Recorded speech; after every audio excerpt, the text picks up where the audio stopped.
What was your toughest class or rotation in medical school? Oh man, class, I'll say biochemistry. Yes. Yeah. Okay. It was difficult to see how all that memorization would tie into clinical practice. It never did. No, it never did. It never did. It never did. Excuse me, is this the reading room? Yes, I'm Dr. Saad Manzoor. I'm Dr. Travis Howard. Welcome to the reading room. Good evening. How are you today? Doing, man? Good. How about yourself? You doing all right? I'm doing well. Appreciate you coming to do this with us. It's my pleasure. Hopefully we'll do a lot of these. So, quick question. Let's get right to it. What was your toughest class or rotation in medical school? Oh man, class, I'll say biochemistry. Yes. Yeah. Okay. It was difficult to see how all that memorization would tie into clinical practice. It never did. No, it never did. It never did. It never did. Did you take biochem in undergrad? No. Oh, I mean, I just one course, but I'm telling you, man, it seems so irrelevant today. Exactly. Very true. Yeah. Very true. Very true. Biochem was tough. That's funny. Necessary hurdle. It is. Yeah. It is. It was.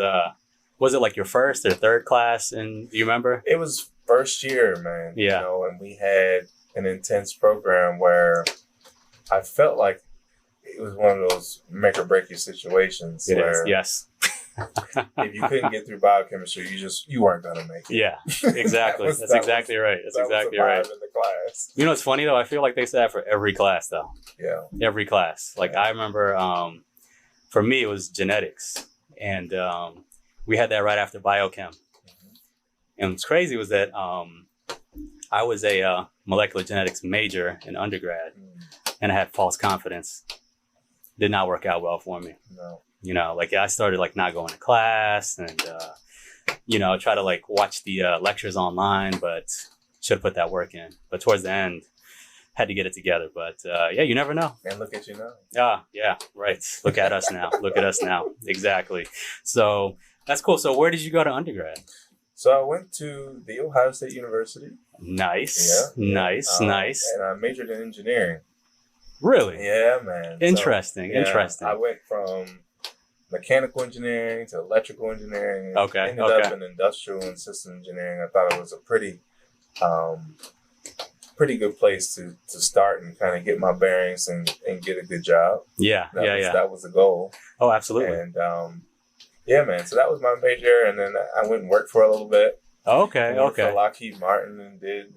Interesting. Yeah. Interesting. Yeah. Where was this at? In California. Oh, really? Yeah. Okay. What part of California? So I lived in Southern California. Mm-hmm. It was Palmdale where Lockheed Martin was. But interesting. Like the desert north of Hollywood. Yeah. You know, just out of college. I wanted some action. You know, I wanted to be in the mix. That's pretty good, though. You went straight from undergrad to SoCal. Yeah.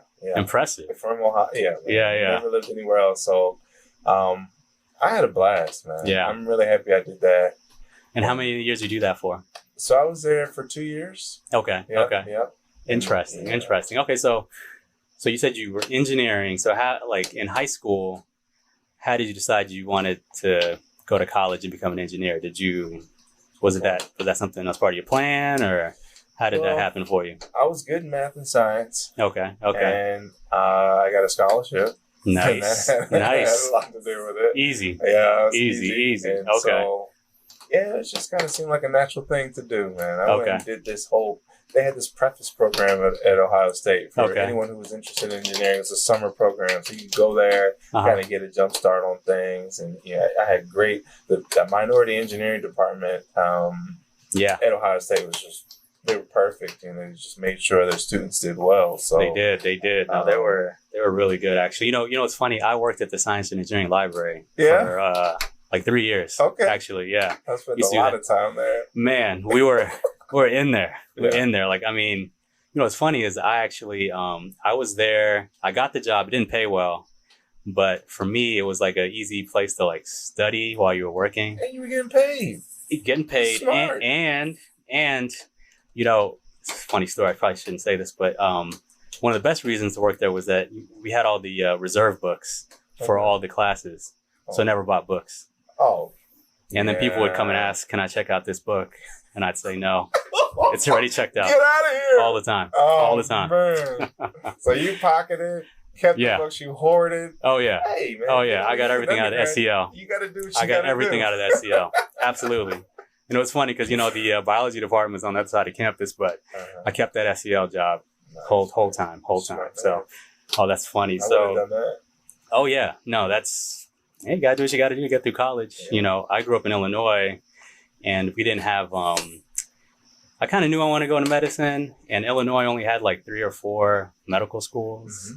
And I spent like a lot of summers in Columbus with like my fake cousin down there. And I just like Columbus a lot. So ended up applying. Yeah, no, it's a fun town. It's like, it's a nice place because it's a big college, but it's in a big city, or big-ish city, I guess. Yeah. I mean, I grew up in a city that only had 1 mall. So went to Columbus, had like 5 malls. I was like, perfect. Yes, perfect. Life. Exactly.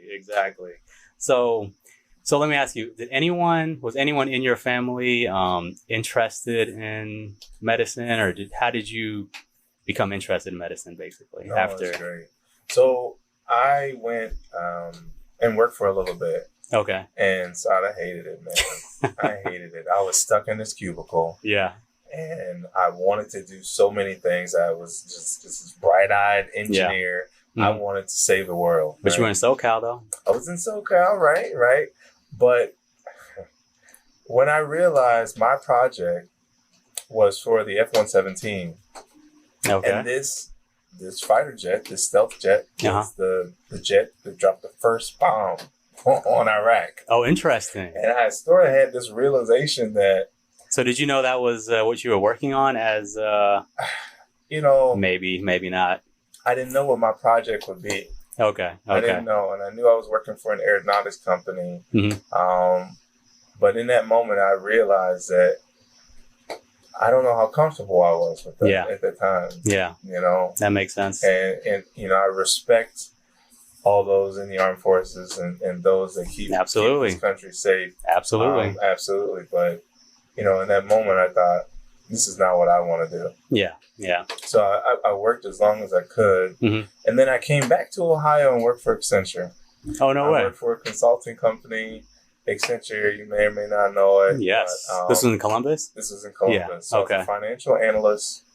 And again, I had this moment where I thought, I'm not really helping people in the way I want to. Yeah. We would go into a processing center. I remember distinctly going into a large bank in Columbus. Okay. And I was in this processing center, and I'm befriending people, right? I consider myself, a nice guy. You're a nice guy. To talk to, and I care about the next man. Absolutely. As we all should. Yeah. And then I was actually working in an office upstairs on how to cancel that person's job. It's like the idea was to make money and So you're like Accenture, for everyone who is tuning in, it's like a consulting company. Gotcha. And sometimes the goal of the project, your assignment didn't really agree with things that I wanted to do. And at the time, my girlfriend, wife, was in medical school at Ohio State. Okay. And I got to see what she was learning, and I thought, what better way to feel good about what you do every day? Yeah. And make a decent living. And that's when I decided to go into medicine. Interesting. Yeah. Interesting. And so it was a 2-year process at the time. It is. You had to take some prerequisites. I had a lot of courses taken care of being an engineering major, like the biochem, the biologies. Yes. Taking the MCAT. Oh my God, taking the MCAT. MCAT's a thing. It's a real thing. It's a thing. But preparing for that, I wasn't. You get jokes from your parents. What are you gonna be, a professional student? What are you doing? You can sit in this cubicle and make good money as an engineer. What are you talking about? You're bored. What are you talking about? Sit in that cubicle and work, boy. What are you That's doing? Right. I come from cut the check. Yeah. Yes. The check. Blue collar family. Yeah. Where, Now, where is your family from? From Ohio. Okay. And so a good job is a good job. You don't complain. You don't leave a good job. Yeah, exactly. So, I just had to find my way though. Yeah.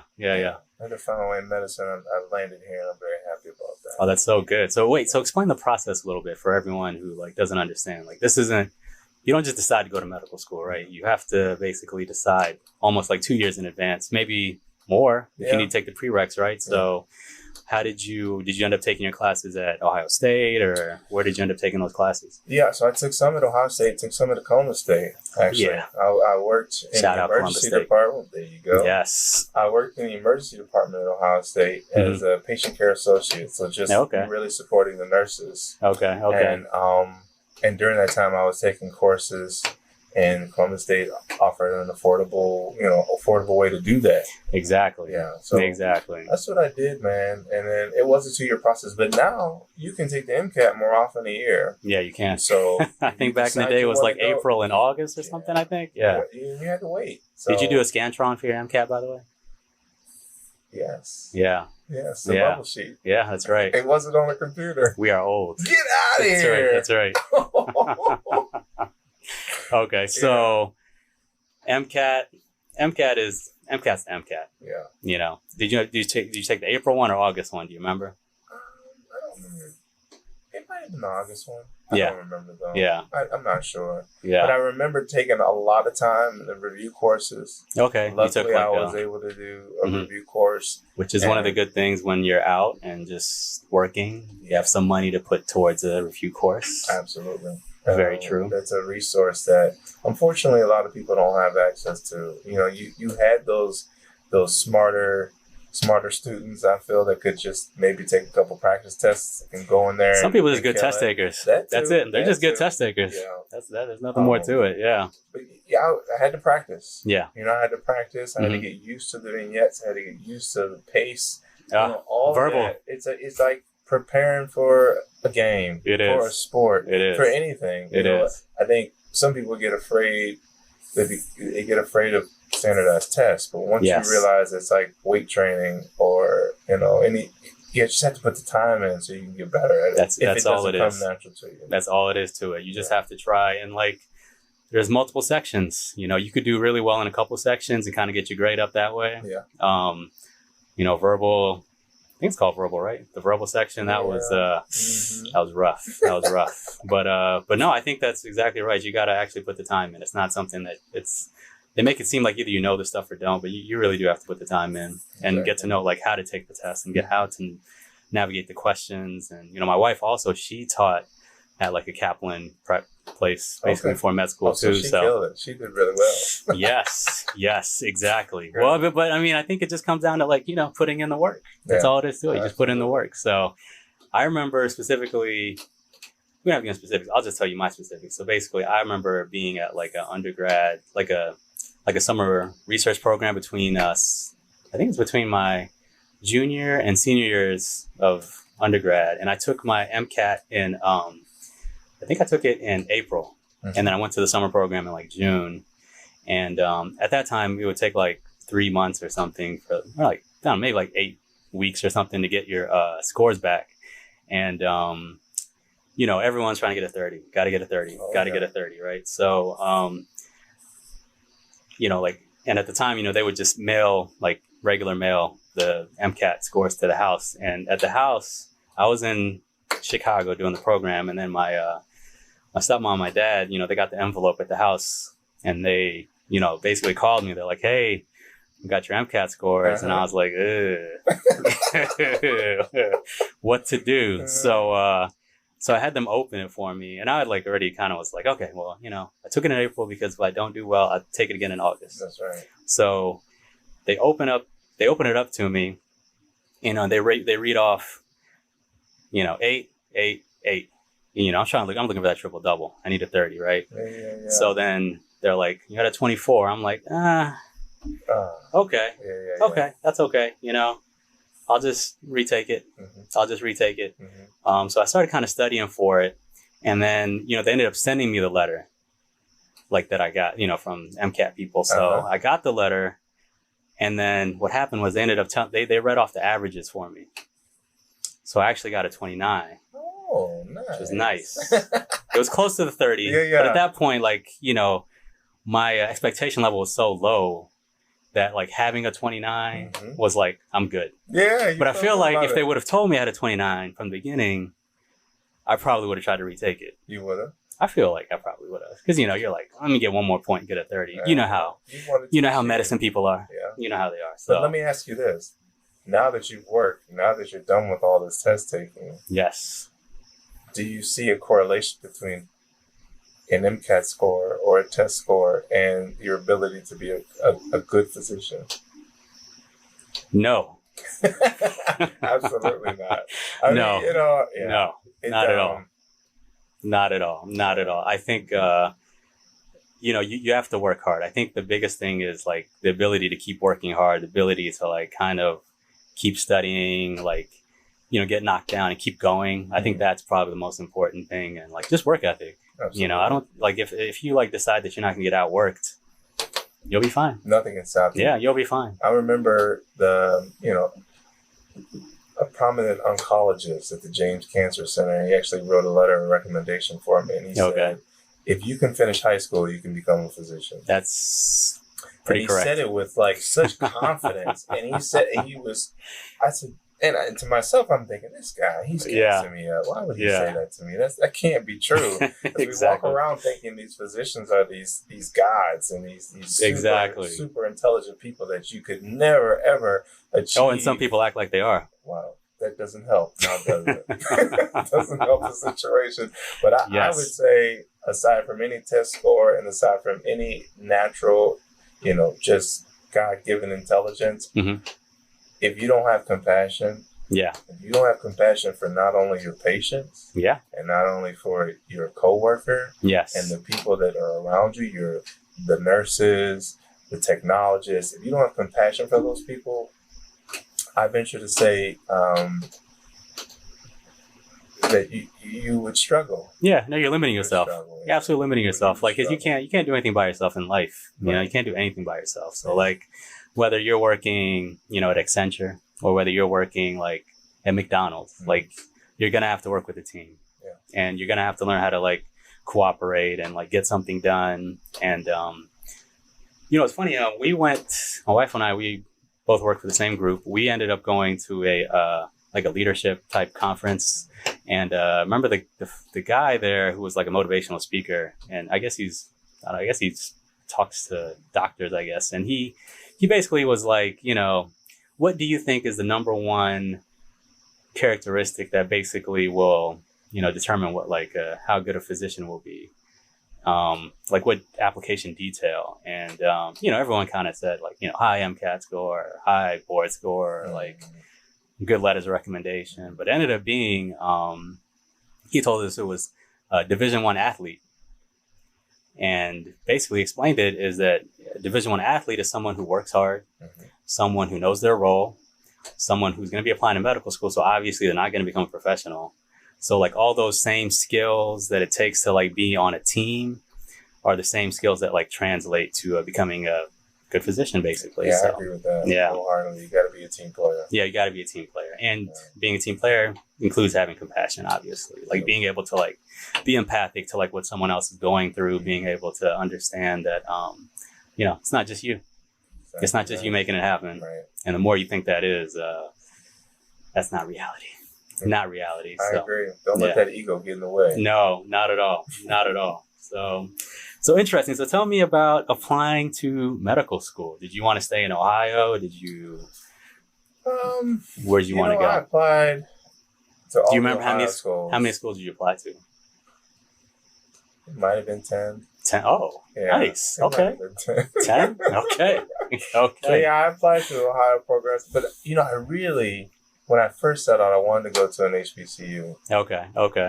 I wanted to go to an HBCU because I felt like throughout my journey, there might have been some things that I had missed along the way. And I wanted that experience, growing up in high school. I was probably one of maybe a couple of African Americans. Okay. And then I go to college, and there weren't many African Americans in engineering. And I kind of wanted that. I wanted to immerse myself in that experience at HBCU. So I applied to Morehouse. I applied to Howard. And I went there and I interviewed. But I ended up going to Cincinnati. Okay. Got a scholarship. Yes. So yes. that made a big difference when you talk about. It's a lot of money. Loans. Oh, it's so much money. It's so much money. What it costs to go to school now. Exactly. And you can't work. So you probably are going to have to take out loans to live as well. So you have your tuition loans on top of your, loans to live, basically, to pay for all your living expenses, room and board. And then later on to like apply and to like go on a vacation. Yeah. Like it's all on loan money. So it's good. That's really good. So at Cincinnati, how many Black people were in your class? Oh man, let's see. I bet there were 6 or 8 of us. Okay. Yeah, 6 or 8 of us in our class. And we had representation was above average. Yeah. In Cincinnati. Yeah, it is.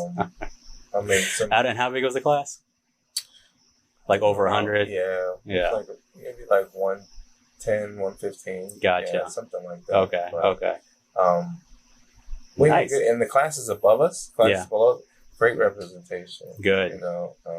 Ohio's kind of an underrated Black person place. Yeah, Cincinnati. I mean, I went to Case. Yeah. And, I kind of got into Case because I did a summer program, which was called the MMEP program. I think it's called the SMDP program now, Summer Medical Dental Education Program. I did that at Case. Basically, it's like my dad was like, you should do this program. And I was like, where? In Cleveland? Okay. Yeah. Went, did it, and basically got to know the student dean, who ended up being like this African-American guy who was like literally the coolest person on the planet. Yeah. His name was Dr. Haney. And he was a character. He was very funny, he was MD PhD who went to Cincinnati. Okay. And he basically like really was like not shy about just being himself. He would always tell stories about these old guys talking about listening to like Bootsy Collins and always had a Jet magazine in his pocket and stuff. And like, I mean, to me, I was like, oh, that's cool. That's who I want to be. I want to be like that. Yeah. So, me and a couple of other people who went to the summer program there decided that, we'll try to go to med school together. If we all get in the Case, we'll end up going to Case together. And that's what ended up happening, actually. So, and then when I did the summer program, and then when I did the summer program, he wrote me like afterwards, wrote me a letter of recommendation for medical school. Okay. And then when I interviewed at Case, I was one of the first people to interview because he's a student dean. I interviewed with him, and the interview was just like talking about like the Cavs and how they might get LeBron, and that was it. And I was in. So, awesome, sometimes it's what you do. It's also who you know, obviously. Yeah. A lot of it's who you know. So. But you had to see that example, right? Exactly. Exactly. Like, feel like you could do it. Exactly. And I think it goes a long way when you see someone that, they're down to earth. Exactly. You can have a conversation with them. Exactly. And you think, this guy's cool. I can do this. Right? They're not holier than thou. They're like, just humans. Because, it was, I think it was eye-opening for me because, I come from a culture where like physicians are like just, you can't touch them. They're just like the end all be all, and that's it. So I think now that, hopefully like with this, conversation that we're having, and hopefully, we'll kind of put this out for people to kind of see that, anybody can do this. Absolutely. Anybody can do it. Yeah. You just have to have a little concentration. You have to be able to focus. You have to be able to get the numbers that you need, and just work hard. I think that's the biggest thing. So, so let me ask you, at Cincinnati, what were some of your, what are some things you liked at Cincinnati? It sounds like you like the people that you went to school with. Yeah, great support, man. Mm-hmm. Oh my gosh. If you, Dr. Collins, shout out to Dr. Collins, who was instrumental. And he was just a great resource you could call on. I remember going through my first set of exams. Okay. And the test scores I got, oh my God, they were so bad. They were so bad. I had never done so poorly on the test, like a group of tests in my life. I think that's a very underrated thing in medical school, because like when you get to med school, everyone pretty much did pretty well. Yeah. And now people are starting to like kind of get grades they're not used to getting. And again, like being able to kind of, grow with the challenge and not just kind of shrink from it and like, think anything else. It just means you need to work harder. Absolutely. That's all. That's all it means. He didn't wig out. He wasn't like ready to kick me out. But here I am thinking, this man, he took a chance on me. I have a scholarship to go to this school. Yeah. I'm getting like 60s on tests, and I'm thinking, what in the world is going on? I'm not used to achieving it's so tough. It's like it hits you right in the heart. Yeah, it hits you right in the heart. But they're like, you figure out how to make it work. Mm-hmm. In engineering, you don't have to memorize the small print on page 250 of the syllabus, right? So true. But you learn how fortunate I was able to adapt. Yeah. And it's just a different way of learning. Yeah. It's a different way of learning. My dad's an engineer, and he makes fun of me all the time. He's like, I just need to learn a couple of concepts and I'm good. Yeah. And then in medicine, it's just volume. It is volume. You just it's like drinking out of a fire hydrant, basically, right? Absolutely. So you just have to learn as much as you can and whatever you can do to absorb the information and unfortunately regurgitate it. Yeah. That's kind of how it goes, right? So, what was your hardest course? What was your hardest, the toughest hurdle to leap? For me, in medical school. I'm a black man. Mm-hmm. And, when you're a black guy, you have to do ortho. I want to do ortho originally. Okay. So I was like gung-ho ortho. People asking me, like, what do you, I'm like, ortho. Yeah. Don't ask me. I'm doing ortho, right? So isn't it obvious? Look at me. Yeah, look at me. Ortho, obviously. I'm trying to bench press my board score. That's it, right? So basically, I went through my whole first year thinking I wanted to be ortho. And, I actually met another guy named Sean Malone, who was I guess he was a fourth year when I was a first year. And he used to play, I don't know where he is now, but he was a cool dude from down south. I think he was like a tight end at Auburn back in the day. Okay. And I remember him, when I told him I wanted to do ortho, he's like, holler at me in 2 years. And I was like, why? You're doing radiology. I'm doing ortho. He's like, holler at me in 2 years. I'm like, okay. All right. So then my roommate also ended up he was a ultrasound tech, basically between undergrad and med school. So he wanted to do radiology. And I was like, why? No way. Yeah. I want to see people. I want to fix the bones. I want the chainsaw. I'm trying to be in the OR. Yeah. So for me, I think, after doing a surgery rotation and kind of realizing I just was not built for it. Is not built for it. Yeah, so we can talk about that. Yeah. We can go into the surgery rotation. Talk about that for surgery hours. was tough. I remember specifically during my surgery rotation, this is Cleveland, and I did it in January. It was 4:30 in the morning. I'm sitting at a stoplight. It's cold on the way in. I get to the hospital. I think it's Metro Health at 5:30. I'm running as fast as I can to see all the surgery patients to write notes on so I can present it to the resident at 6:30 or something, so so at 6:30 I'm presenting my patients, and I presented to one of the chief resident, and the chief resident is I told him blah blah blah, chest x-ray read isn't back yet, and then he's like, chest x-ray read isn't back yet. I'm like, no, it isn't. And then they all look at each other well, that's because radiologists don't come in till 9. And then they all started laughing. Oh. And then I was like, what? So I ended up texting my buddy. I was like, I'm in radiology. That's it. Because I can't do the early mornings. I cannot do the early mornings. So that's basically how it happened. That's how you know. That's how I knew. Texted my roommate. I'm like, radiology. Texted Sean Malone. I'm like, radiology. I'm good. Yeah. Let's do it. That's awesome, man. That's so for me, I think it was just it was tough for me to transition from wanting to be a surgeon to doing radiology. But during your rotations, you kind of understand what radiologists do. You kind of understand that they're like a primary care doctor, right? Yeah. Kind of directing what each patient needs to be, what their next step will be. You get to interact with a lot of physicians from different specialties, basically. They come to you to ask you about the everything, basically, right? About imaging. So how about yourself? How did you get interested in radiology? Man, I have a somewhat similar experience where I wanted to be a plastic surgeon. Okay. I wanted to do orthopedics. I was Black man. Of course. I was going surgery all the way, man. and I rotated on surgery. I tried to make it work. I met with like the head of surgery early. Oh, nice. And you know, I didn't like the rotation. Yeah. I didn't like the rotation. It was pretty rough. It is. It was rough. Not just the hours. It was really just. You're not in the OR a lot. You're just not in the OR. No. You're just not in the OR. Like as much as you think you want to be, and like the way you imagine it when you go to medical school, but unfortunately you're not at that point. I mean, you have to earn it. You have to earn yourself. That process getting into the OR. But there were a couple of people. There were only like a couple of people who really seemed happy during surgery. You know? Yes, that's right. There were a lot of people who didn't seem so happy during surgery. And I thought, well, I don't want to be unhappy. Yeah. So maybe I should. But then there was a required 2-week rotation during my second year. In radiology. Okay.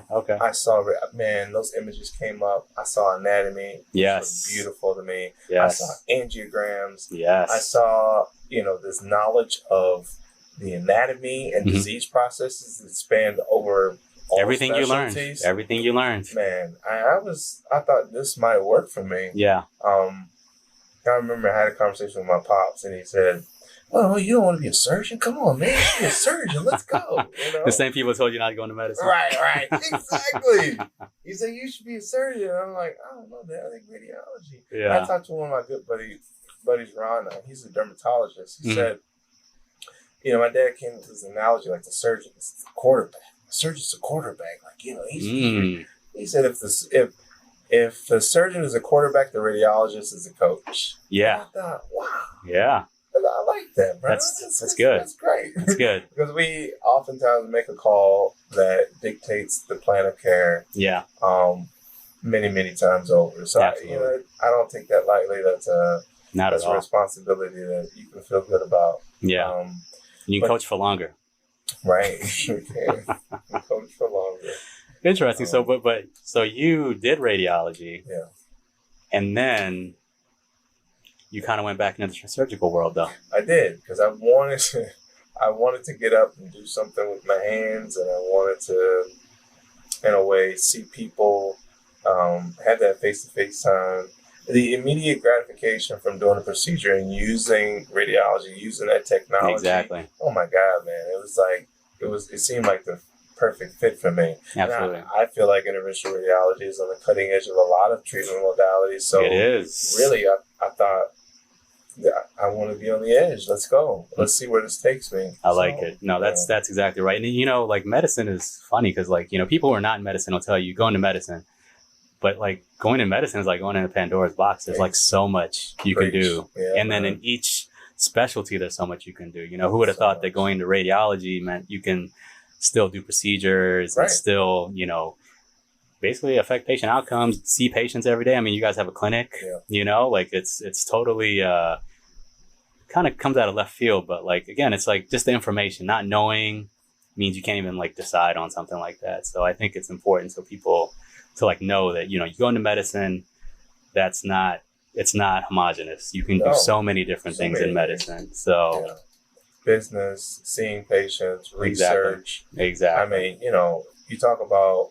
in radiology alone, you can be a nuclear medicine physician and see patients and treat them with radiopharmaceuticals. You can do mammography. You can see and treat, breast cancer. And, Exactly. So there are a lot of options. Yeah, it's a wide field. Which is a great thing. I think every field is like that too. I think you can, like I didn't realize that, you can go into family medicine and then do like a sports fellowship off of that. Oh yeah. Yep. So like there's the information, you just have to find the information. You have to find the people who do these things. I mean, luckily now there's the internet where you can, look up and see what people are doing and kind of figure out like what you want to do and kind of mold your career, through that method too. So some more questions real quick. So when did you decide to do IR, which is interventional radiology? Like, were you interested in any other specialties in radiology? Or? So I did my training in Mayo Clinic in Rochester. Okay. And really the people I was around on my rotations, they kind of like had a hand in molding my choices in my direction. But I thought neuroradiology would be something I do, and neurointerventional radiology would be what I would want to do. Yes.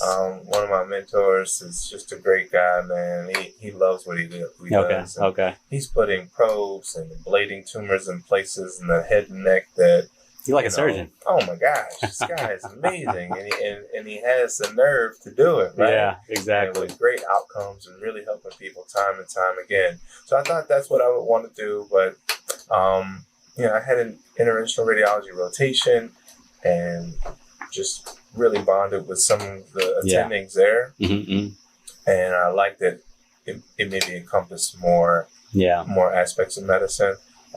From dialysis work to oncology to coronary disease. So I just thought, man, if I can learn all of that, then that's job security, and it'll keep me interested. Exactly, you have a lot to do. You have a lot to do. That deterred me from ortho is like once you get through like the 200th knee replacement, are you going to be that? For me, are you going to be that into it? So and you have to choose based on like what you gotta have to know yourself. Yeah. And you also, I think another underrated thing is like knowing the personalities of people in different fields. Because I think sometimes you choose a field based on the personalities, because that's kind of, if you find someone who's similar to you and they're happy doing a certain thing, that kind of will turn you on into kind of doing that as well. So. It speaks volumes. Yeah, that's absolutely right. So let me ask you, so you went to Mayo. So tell me about interviewing for residency. How was the interview process for residency and application process? So at Cincinnati, in the radiology department, you have an opportunity to rotate at Cincinnati Children's, which is just an amazing one of the best in the place. world, yeah. And that radiology department there, man, they have such good energy there. Oh my God, the people there are so passionate about what they do. I did some research there. Yeah. I remember seeing the attending took a moment. She saw my face light up when I saw a diagnostic angiogram. She said, "Oh, I know what you're gonna do." And she was just so cool, man. She was very down to earth, and anytime you approached them, you didn't feel like you were shoe fly. You felt like they had a genuine interest in you learning, and I know I showed an interest. And usually that's what it takes. So, getting back to interviewing for residencies. I met some people there, and I was going to apply to Mayo. I wanted to apply to any program that had a great radiology department. And so knew some folks at Mayo. Yes. Bridged that gap, brought it all together. When someone knows you and knows you, and knows your character and knows, it goes a long way. Very much so. Not just in medicine. Yeah, it's true. So it's important to be yourself. Exactly. And if you're genuine, people can sense that. Absolutely. And I think if you're hardworking and compassionate, it goes a long way as well. So I interviewed there and I loved it, and I ranked it #1, and that's where I ended up. Nice. I interviewed. Was it cold? Case. Oh, it's very cold. I mean, if it wasn't -20, it was snowing. Yeah. And I remember shoveling a foot of snow May 2nd. Yeah. Just mind blowing. Summertime. It's almost summertime. Flowers, man. I'm shoveling snow. And they have like an underground world. Okay. Interesting. Walkway. I actually could park my vehicle in the garage and walk into work and never need a coat. Yeah. Oh, that's nice. Okay. They made it work. They make it work, man. Yeah. It's a good place to live if you like, that sort of setting. Yeah. No, that makes sense. It's a great place to train. Yeah. I'm sure. Oh, yeah. Absolutely. Sure. I saw everything. Yeah. Very nice. Yeah, oh, that's really cool. Yeah. And you said what other programs you're interested in? You said Cincinnati and... Cincinnati, interviewed a case. I'm having to go back here for residency because I think about fellowship applications and those interviews. More recent, yeah.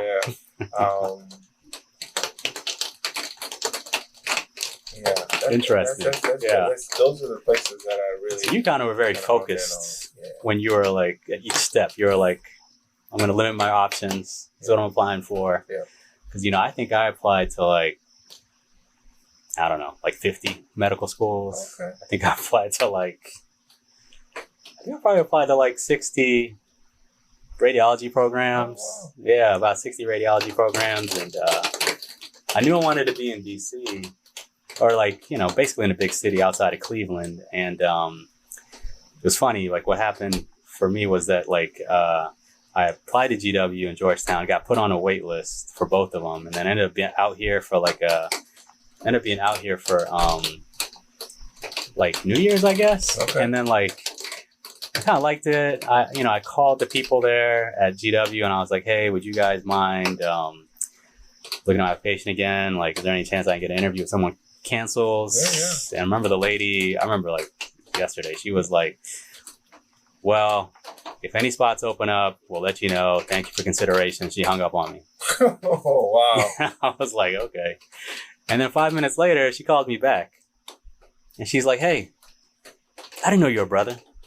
Why don't you come in on Tuesday? Get out of here. Yeah. And I was like, of course, I'll be there. So she hooked it up. This lady, like secretary lady, she basically just looked at my picture and then decided that they need more representation and literally gave me one of the interview spots that someone else canceled, and came and did my interview. Ended up doing like some prostate cancer research in med school. And then the chairman at GW ended up liking prostate cancer. Okay. So ended up at GW. Nice, But man. Totally random. But look at that, like, Totally perseverance, though. Oh, You had yeah. to call. Like, did anyone tell you to call the med school and say, hey? Nah, no, not at You all. just kept knocking. You just got to keep knocking. I think that's the whole point. You got to keep knocking. You got to keep trying your best. And you never know. You know? Man. Worst they can do is say no. That's it. Or Right. hang up on you, I guess. Yeah. And then call you right back. Exactly. You never know. You absolutely never know. So Yeah. interesting. Well, it's great, man. I think, we'll wrap it up here. Yeah. But appreciate you coming by. Appreciate this conversation. And we have to do it again. I know we will. We will do it again. We will do it again. And hopefully, we'll talk to some more physicians about their journey and kind of go into more detail about ours as well. Yeah. And I think, most important thing is that, you're a physician, I'm a physician. We both do radiology. I do musculoskeletal radiology. You do interventional radiology. But anybody can do this. Absolutely. Anybody can do it. Anybody can do it. Find a mentor. Yes. Call me. Yes. I don't care.